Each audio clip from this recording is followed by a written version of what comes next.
it was a very interesting week in entertainment. It was just hard to pick just 5, but we did, so let's go.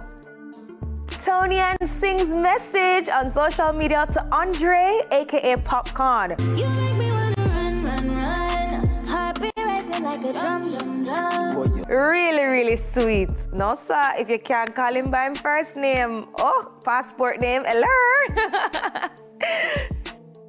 Okay, Tory Lanez no have no luck at all. So he has been released from house arrest as the trial with Megan Thee Stallion has started. But he has been slapped with a 3rd felony that comes with deportation if he's convicted. We'll definitely keep you posted. Jaja.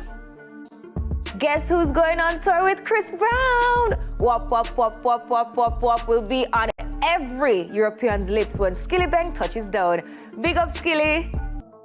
Well, if you're a fan of Governor, don't look for him at Sting. He says despite his pics being on all the billboards, he is not booked. And finally holding the number 1. DJ Khaled, man, you insulted me, man. You insult Jamaica. Wow. All that Khaled. Everything about.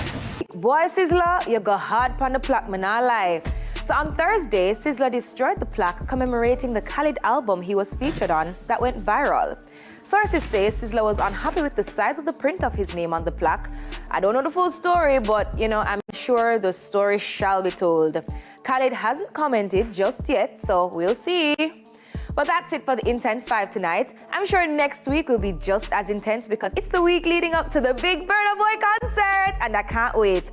Popcorn and Lila Ike have been added to the lineup, and I'm sure there will be more announcements soon. When we get back, Tandat Twins say they're the next big thing. We soon come.